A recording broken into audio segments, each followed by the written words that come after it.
Hi, welcome back to our channel. Today we are busy in the kitchen. It's a little cool and rainy outside today, so we're working inside.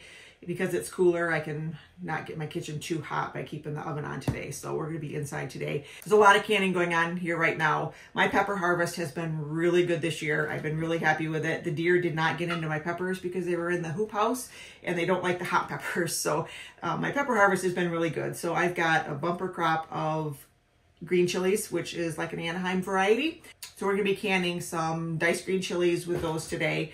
We're going to be making some enchilada sauce with dried chilies, and I'm going to be going over a lot of information on where to find dried chilies or any type of dried pepper, how to use them, how to pick the right ones, and I'm gonna make a really good enchilada sauce with those. That will take up about 10 pounds of tomatoes, so I can get that canned and use those up. I have got more tomato sauce, salsas, diced tomatoes, and stewed tomatoes that I need for the next year, and I'm just branching out now and trying to make some more convenience foods for the year because I don't want to see any more tomato sauce this year. I've had my fill of it. So I've also done a large batch of elk chili. I needed to make some more room in my freezer, and I also needed to use up a lot of tomatoes.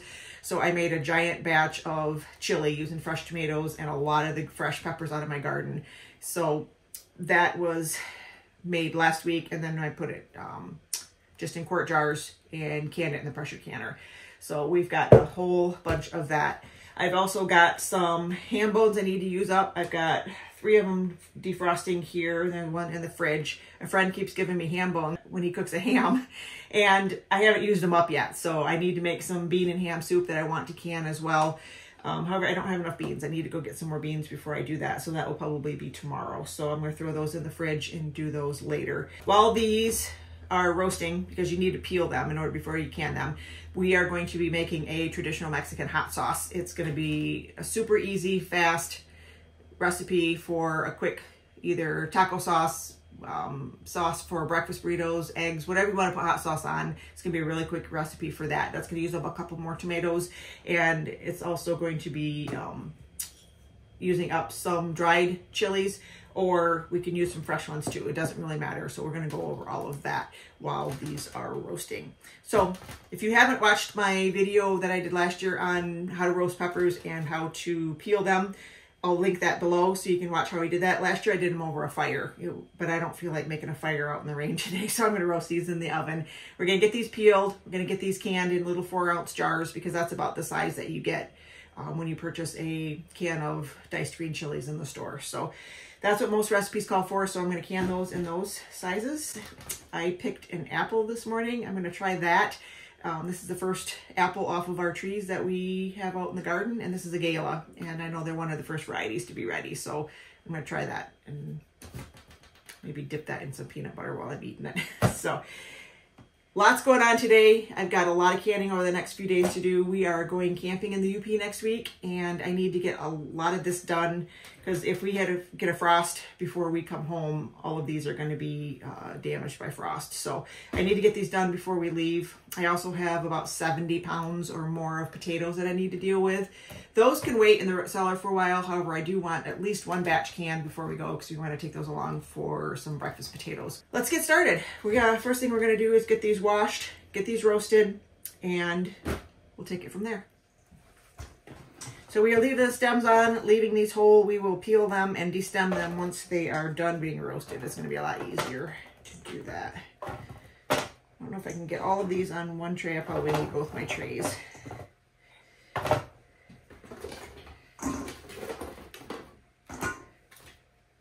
That's a serrano. I don't want that one in there. That one's going to be hot. I mixed up a couple of my peppers out in the garden. My labels wore off. I don't know if they're Hungarian hot wax or banana peppers, so I have to deal with those. It might just be a mixed variety of hot peppers in a jar when I do those later. These have a little bit of a bite to them. They're a little spicy. Let's start a different variety.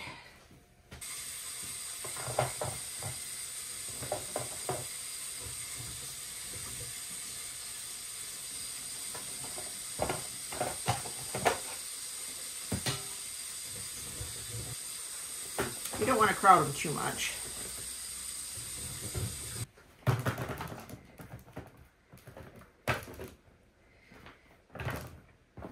All right, into the oven.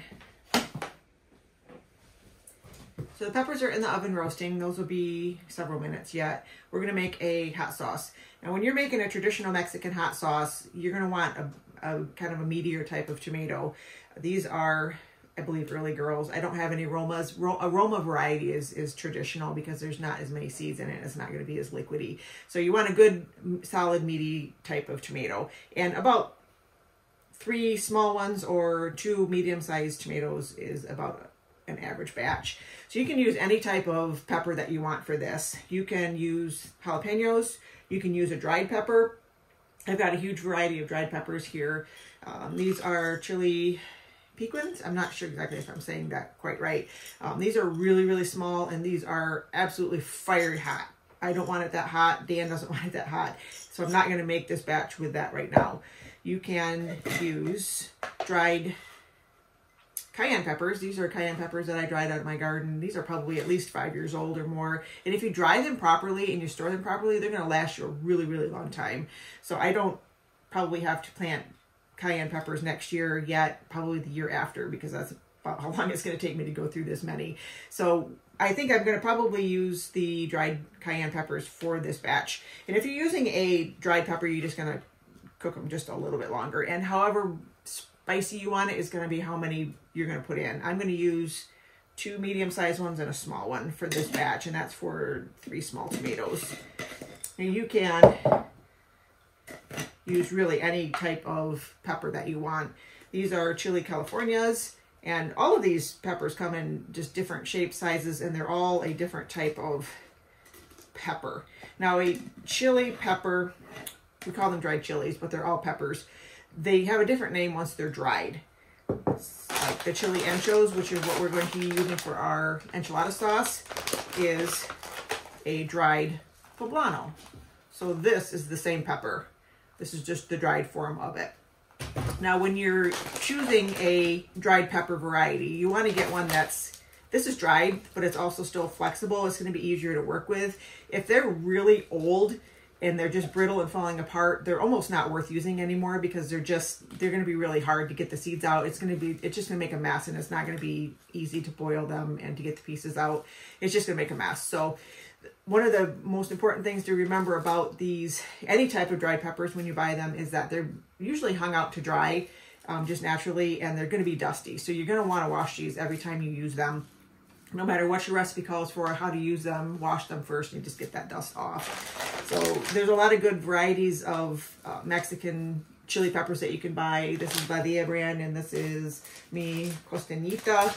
And all of these have a really good quality type of ancho chilies. So we are going to put those aside for our enchilada sauce later. And put these away. It's going to take me forever to use this amount of this hot spicy pepper, but they will have their use. So what we're going to do is, we're not going to use our jalapenos today, but you can definitely use whatever pepper you want, because it's just whatever your spice level is. So we're going to take our 3 tomatoes and our 3 little pieces of cayenne pepper, and we're going to put them in a pot of boiling water. Just use a slotted spoon, and these have been washed already. Put them into the hot water along with our 3 peppers, and we're going to let them cook until the skin split on the tomatoes and the peppers are soft. The tomatoes are split, the skin on them, and the hot peppers aren't as soft as I want them to be. They are pretty dried, so I'm going to let them go just a little bit longer. I'm going to take the tomatoes out. I'm going to put them right into our blender cup.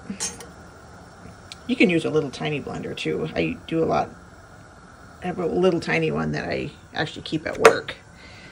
When I have it at home, it's a lot easier to use a little tiny one. So you don't need a big fancy blender to do this. See how the skin split? I'm going to let those go just a little longer. We're going to grind them up, so Make sure they're a little bit softer. Okay, these are really soft. So we're going to take those out. Those in our blender cup. Okay, so we have our 3 tomatoes and our peppers in our blender cup. That's it, no water. We're going to use just a sliver of onion. Put that in there, and that's raw. And just a teaspoon of chicken bouillon, whether you're using like a better than bouillon or powdered bouillon is traditional, just to give it a little bit more body. I'm going to put in about a teaspoon or a little less of cumin. A little bit of salt. You can use a little bit of garlic in there if you like the flavor of the garlic. I usually do. And then we're just going to blend.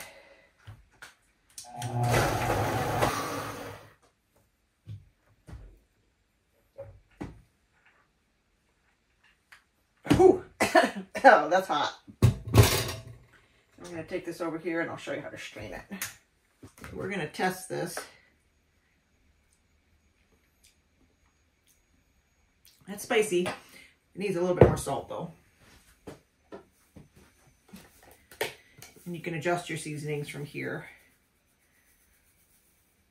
So a little bit more salt. It's got plenty of cumin in it. I like it with just a little bit of garlic, but I'm out of garlic powder. And I don't really want the raw taste of the garlic in here. So I'm going to leave that. Just mix that salt in real quick. We're going to just take a mesh strainer over our salsa bowl. And this is going to get all those seeds out of those peppers, because the seeds can tend to be a little bit bitter and you don't really want to be biting into the seeds. So we didn't add any water to this. This is just all our tomatoes. And then you're just going to kind of strain it and just push it through the strainer. And this is going to catch all of the bits of peeling of the tomatoes that maybe didn't get ground up, and it's going to catch all the seeds from the peppers. Basically all the solids that you don't want to eat, and make it a nice smooth salsa.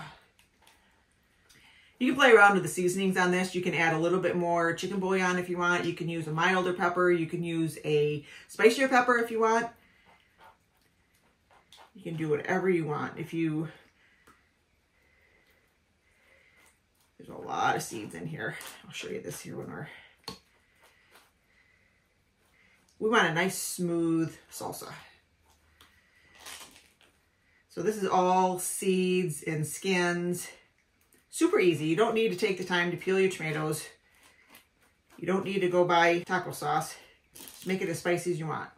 Look at all the junk that we got out of there. So now, get a clean spoon. And you're going to see just a nice, it's a thin consistency. That would be a little bit thicker if you used a meatier tomato. But that's pretty much a traditional Mexican hot sauce is actually pretty thin. And there you go. Hot sauce. Homemade, fast, and easy. So if you don't want it quite this thin, you can cook it down in a pan. Now that it's completely done, you can just cook it down and thicken it up just a little bit by evaporating some of the water that was in there. And like I said, this would be alleviated by using a little bit more meatier of a tomato. But I don't have any aroma varieties. I used what I had, and it's still delicious. So if you want it thicker, just boil it down. Nice and roasted. Also going to take up a lot less room now that they're deflated a little bit. And get all of these in a bowl. Look how nice and dark those are. So that we can steam the skins off with all of the steam that's coming off of these before they cool off. We're going to get them covered.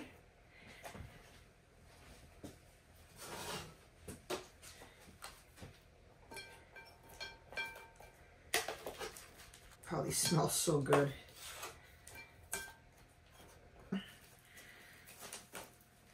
Get it sealed really good so you're trapping in all that steam. You can see all the steam hitting the plastic already. And let that sit there until they're cool enough to handle. These have been steaming for about 45 minutes. A lot of steam in there. And they're cool enough to handle. So what I'm going to do is just put it on a cutting board and just take a knife, and the skin just comes right off.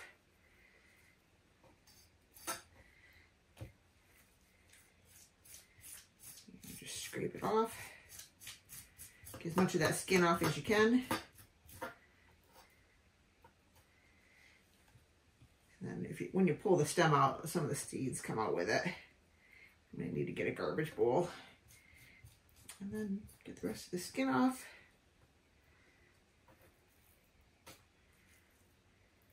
And it opens right up, and you can just scrape your seeds right out. And then we're just going to chop this up into little tiny pieces and put them in our jars. And peppers need to be pressure canned.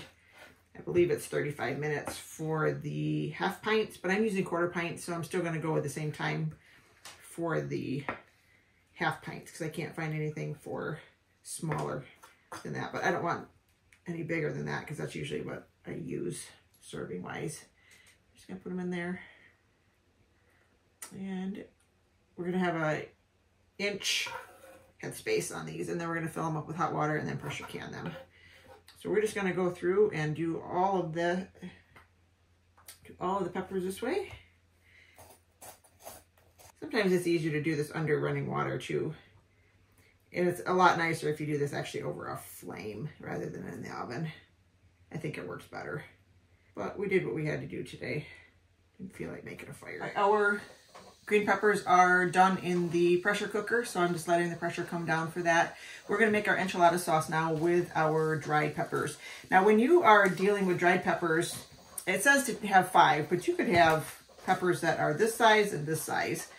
So I tend to get 5 equal sizes. So if I need 2 of these to equal this one, which is about the average size, then I'm going to go with a little bit more. And some recipes will also tell you we need 1 1/4 cups. So just use as many as you need for 1 1/4 cups.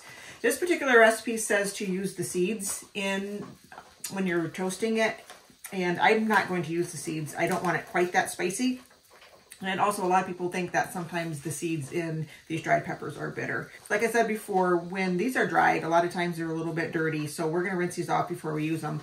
But it's best to cut them first. So they always have the stem on them. You just pull the stem off. A lot of the seeds will come right out. You can just put them on a paper towel. And then a scissors is your friend when it comes to these peppers. And you're just going to cut it open. This particular recipe, it says just to chop them up or tear them up into 1-inch pieces. So we're just going to cut them up. So you're going to just remove the pith that's inside. That can be bitter also. And that's also where some of the heat is going to be. And that's it. And they tear apart really good. Really easy. So I'm going to tear these apart. And if they just crumble, then they're probably really, really dry, and then they're not very easy to work with. Sometimes if you can't get that whole stem out, you just cut it out with a scissors. This was a lot drier than that one was. Get your scissors up in there and cut it in half. One of the funniest comments we've ever gotten, I think, on my pepper videos when I was doing my pepper video last year was, how on earth do you guys know so much about peppers? Well, when we lived in Mexico, I did a lot of my Spanish lessons over food, either teaching my friends how to cook American food and using Spanish words to, obviously, to work on conversational Spanish, and then them teaching me how to make Mexican food, which is one of my favorite foods, authentic Mexican foods. So that's kind of how I learned all my Spanish.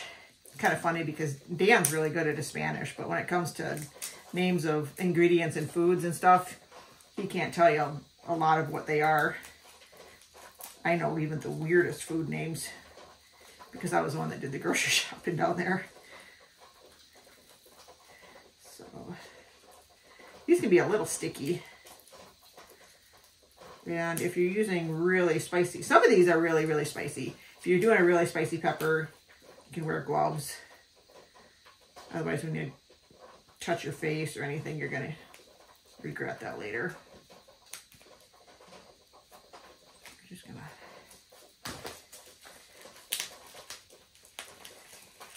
a lot of times that stem is just sunk right down in there, but you can just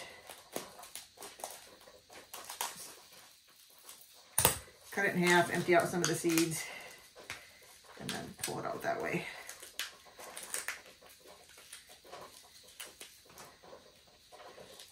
There's a lot of Mexican dishes made with dried peppers. There's a lot of recipes that I use these dried peppers for.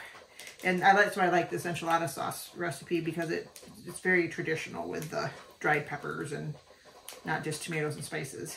We'll get these in a colander and get them rinsed off, and then we will get our recipe started. It's actually a pretty quick recipe. This is 10 pounds of tomatoes, which was all of what I had left, the exception of just a couple. So now I'm down to just unripe tomatoes. So I'm sick of looking at tomatoes on my porch thinking, what on earth am I going to do with more tomatoes? Which is a good problem to have. So we've got 10 pounds of tomatoes, and those are just cored and chopped. You do not have to take the skins off of this recipe, because we're going to end up pureeing this and then straining it.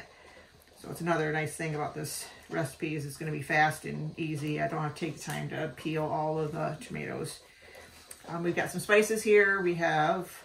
I'm doubling the batch. There's 2 onions there, and then some water. And I'll put the recipe in the link below.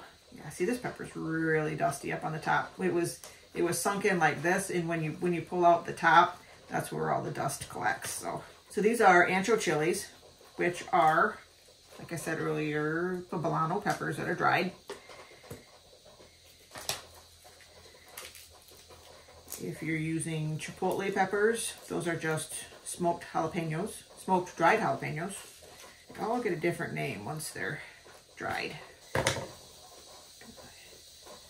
if I can get rid of this without making a big mess. So we are going to give these a quick rinse, and then we're going to get started. So the first thing that we're going to do is we are going to toast our spices. So we have a tablespoon of chipotle chili powder, 2.5 teaspoons of ground coriander, which is also cilantro seed, and 2.5 teaspoons of ground cumin. And I've doubled this recipe, so I have twice that amount actually. Toasting these spices really brings out the flavor. So my pot is dry right now.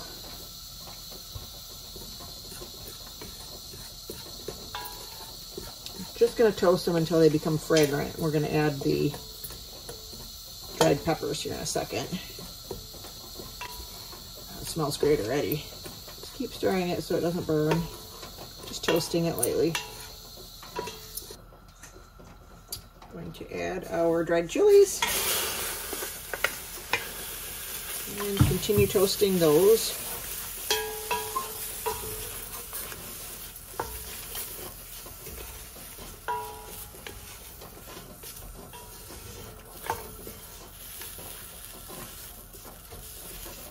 This is all going to cook together with the tomatoes, and then we're going to end up pureeing all of this together. So these peppers will rehydrate. Rehydrate actually really well.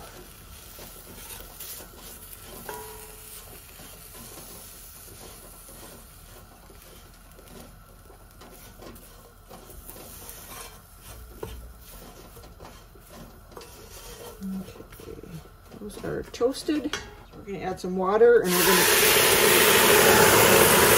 also going to add our onions and our garlic, and then we're going to cook this until the onions are soft and the water's evaporated. That's 2 large onions, 6 cloves of garlic,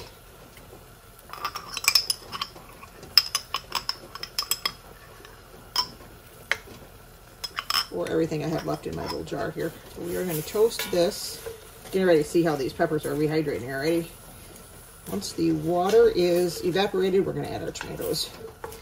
And I'm not sure that my pot's big enough for all of these tomatoes, so I probably am going to let it cook down just a little bit and just keep adding the tomatoes until I can get them all in there. It's got to cook for a while anyway. Whew, that is spicy. Typically anchos aren't too horribly spicy. It really depends on the pepper, actually, because you can get a poblano that's not too spicy, just like one step up from a green pepper, but then you can get poblanos that are really spicy. So it just really kind of depends on where and how they're grown. I'm going to add our salt.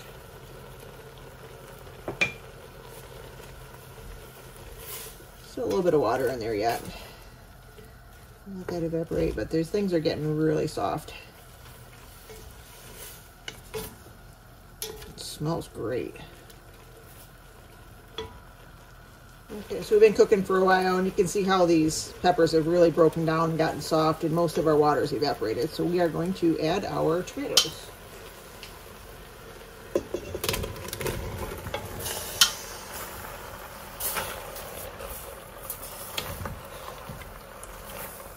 So that's half of the tomatoes. We're going to squish them up just a little bit and get some of the juices flowing here so we don't burn our peppers. Wow, that's spicy. I keep my face away. So I'm gonna break these down just a little bit and then dump the other ones, the other bowl of tomatoes in here. These cook down just a little bit. Should have thought about my pot situation before I decided to double this recipe, but it only makes 3 pints and I wanted more than that, so I wanted to use up more tomatoes. And then we're going to actually cook this. It says to cook it until you get to about 10 cups. I don't know how they want you to measure 10 cups worth of what's left in this pot. I guess I'm going to kind of guesstimate when it's cooked down to 10 cups, or 20 cups for my case since I'm doubling it, but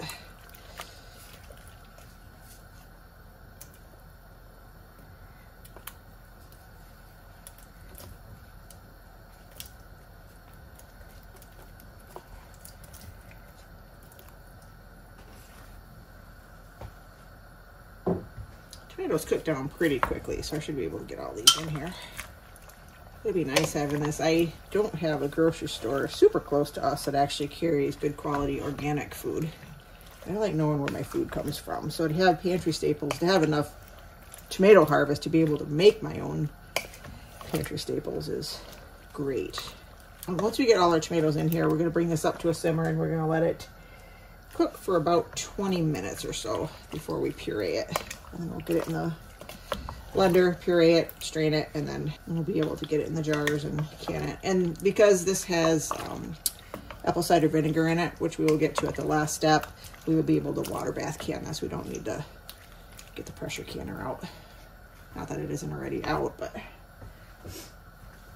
still a lot faster to water bath can something than it is to pressure can something.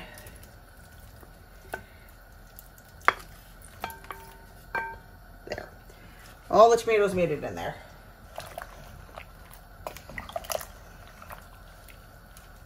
So other than the apple cider vinegar, which we're going to add directly to each jar, this is all the ingredients. So we're going to bring this up to a simmer.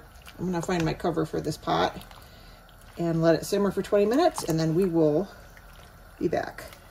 Okay, so we are just about to the point where we're starting to simmer. And after it's been cooking for a little while, you can see how these peppers have just completely fallen apart and gotten really soft.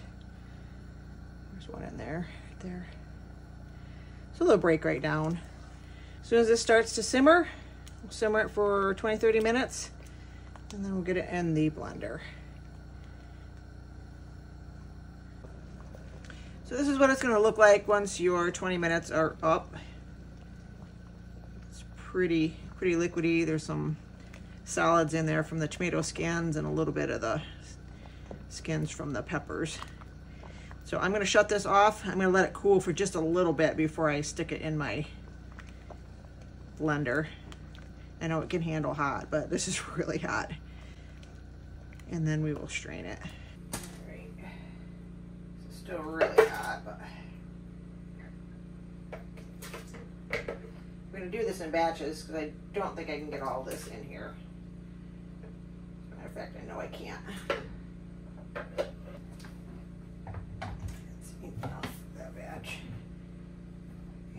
lot of steam in there, so you're gonna wanna let a little bit of your steam out.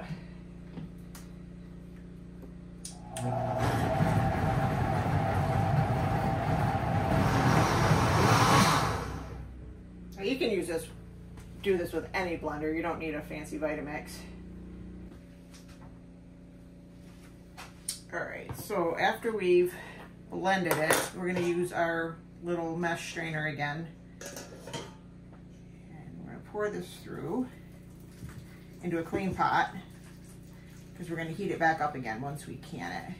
And you don't have to can this recipe. If you don't double it, you can make the single batch and it'll last in the fridge for quite a long time.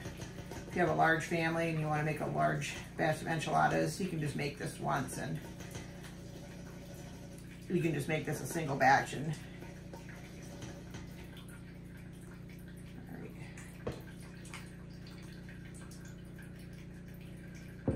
whew, don't get your face in that steam.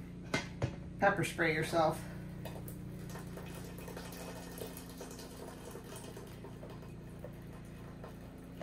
I do have the generator running. It's been so cloudy.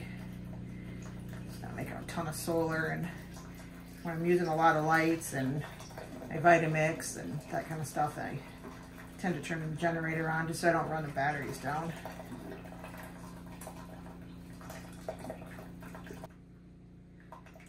Keep pressing it through.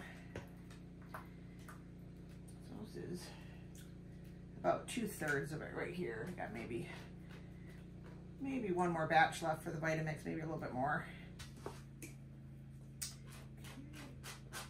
That is the end of it. Clean off that last little bit of goodness down there. Just a little bit for the chicken bowl. Now, this stuff does stain, so when you're doing this, you want to make sure you're wearing a dark colored shirt or an older shirt. Something in those peppers just really stains. And this pot is almost full. It's up to about here. There's quite a bit in here. Just gonna give it a little bit of a stir. We're gonna test it for salt, and it's still really piping hot, so I can can this the way it is. I don't need to reheat it anymore. So now, let's try it. This is an America's Test Kitchen recipe. I love all of their food.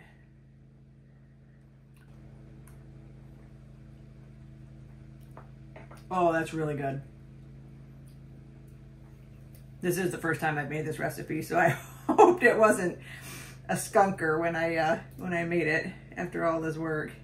You know, that's really good. And it's gonna have just a slight bit of just a slight different taste once we get it canned, because it's gonna have some apple cider vinegar on the bottom. In order to water bath can this, because it's all peppers and tomatoes, basically, and some spices, we have to put some vinegar in our jars. And so there was some reasoning as to why they used apple cider vinegar. It was all for flavor rather than just regular vinegar. So let's get this bottled up. My jars are all ready to go. So we need 1.5 tablespoons of vinegar in each jar.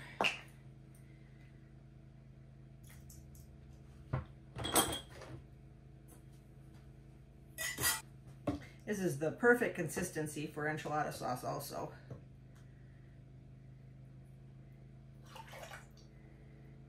Thick, but not too thick. Because traditionally what you're going to do is take your corn tortillas, or traditional, roll them in the hot sauce, and then fill them. It's a messy, messy meal, but they are so worth it. And then edge fillings, and then bake them, and then top them with some good Mexican cheese, and you can fill them with whatever you want. I think some of the best enchiladas that I had in Mexico were crab enchiladas. I absolutely love seafood, and getting it in Mexico so much cheaper because it's right there on the ocean, and you can watch them bringing it right in. You know it's really fresh.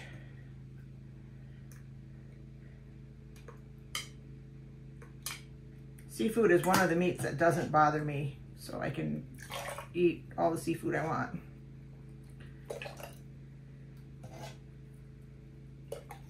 Oh, this smells amazing. I can't wait to make enchiladas now. If you guys want to watch me make enchiladas, let me know. I'll take you through the process of making the tortillas. You've not had a real corn tortilla until you've had a homemade one. One's in the store here, you can't buy a decent one in the United States. They're tolerable maybe, but I top these off to the 1/2 inch headspace. And if I eyeball them. If you're not comfortable eyeballing them, you can get the little tool that measures this out for you. I could probably get one more full jar out of here, but I think I'll leave that and put that in the fridge because I will make enchiladas soon. I just use vinegar on a rag.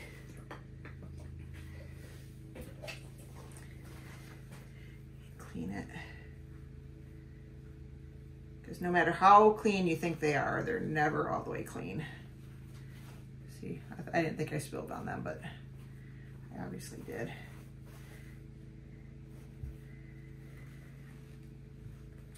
So I'm going to water bath can these outside. So I'm going to bring my canner in here, load up my jars, add the hot water, maybe some of the hot water, bring them out, get them going, and then add more water outside so I don't have to lift that whole thing. I mean, this is heavy. If I take all 9 of these plus the canner full of water, that's pretty heavy.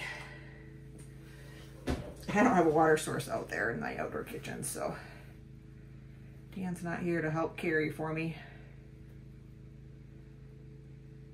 You just want to make sure that you put your hot jars in water that is the same temperature. You don't want to put hot jars in cold water in your canner. You're gonna crack them. So make sure that your water's hot.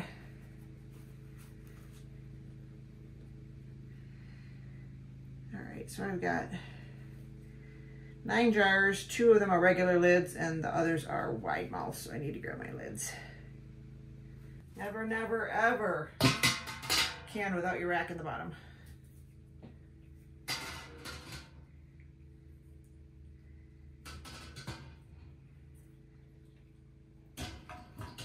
This is my smaller water bath canner. My other one holds more than 9. I think it's 11.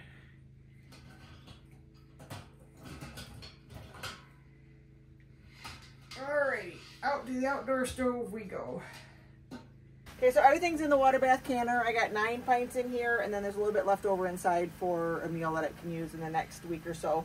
And this is going to boil for 40 minutes. And when you're boiling in a water bath canner, make sure that the water covers your jars by at least 1 inch. So we got a lot done today.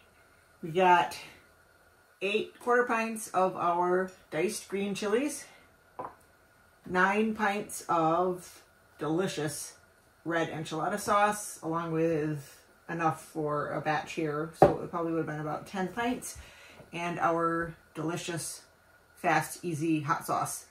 I've also got 11 pints of green beans in the pressure canner right now. So I've got all my dishes done, finally. The worst part about canning for me is the cleaning up. But it was a good day. I feel like we got a lot done, and it was a good way to use up a lot of tomatoes when you don't really want to make any more tomato sauce. We're gonna let these sit overnight. All of them look like they've sealed. However, they're still warm, so we're not gonna move them for about 24 hours. I'll get the jars cleaned up, get the rings off, get them marked tomorrow, and then we will get them into the root cellar, and we'll be on to the next canning project. Thanks a lot for joining us. See you next time.